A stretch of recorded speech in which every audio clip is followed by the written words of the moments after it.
Can you design your own religion? Good question. Coming up next on Pastor Bob Daly.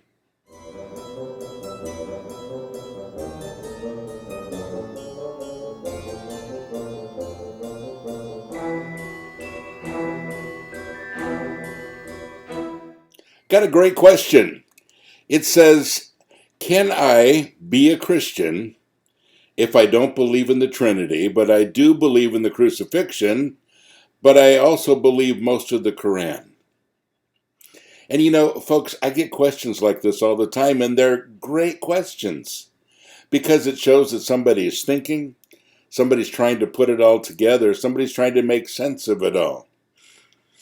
When you begin to look around for a religion, something to believe in, something to, to kind of, stake your eternity on, you begin to look at everything because there are a lot of claims out there, and I understand that.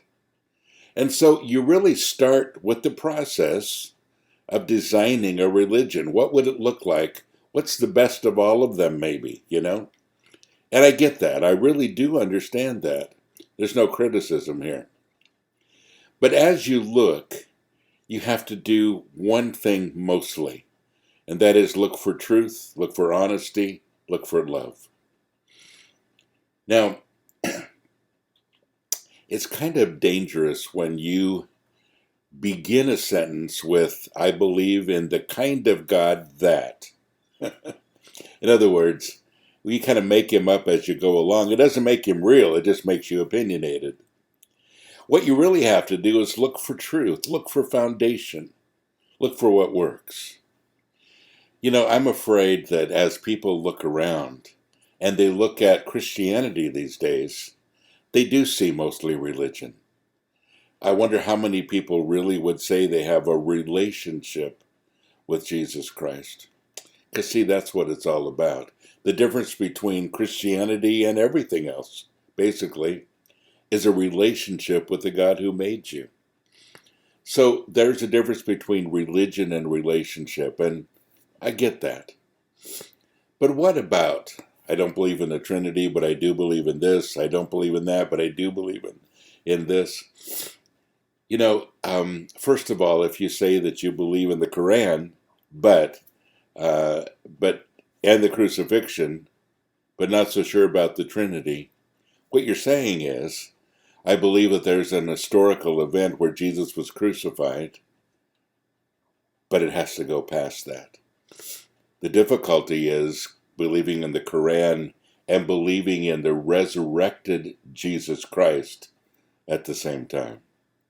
The difficulty, again, would be believing in the Trinity and believing that Jesus, when he said, I and the Father are one, Jesus, when he said in 1 Corinthians 2 that he would send us a comforter and we would have, verse 16, the mind of Christ, the Holy Spirit. Believing that they're one and the same, as he said they were. Either it is or it isn't. And, folks, I realize that there's a variety of religions out there. There are so many of them. And even among Christians, even among people who have a relationship with Jesus Christ, there's differences of opinion. But the one thing that we all have in common is this. We understand that Jesus Christ died on the cross for us to have a relationship with him. And to really understand that relationship, we get to know him through his word that explains him. It's our owner's manual. It gets us an opportunity to get to know the God of the universe. And when people say, well, you can't really know him, it's kind of abstract, it's kind of cosmic, it really isn't. It's detailed. You can know him very well. And so, is it possible to be a Christian, to not believe in the Trinity, to believe in the crucifixion and most of the Quran? Well, bottom line, no. Because being a Christian is about having a relationship with Jesus Christ.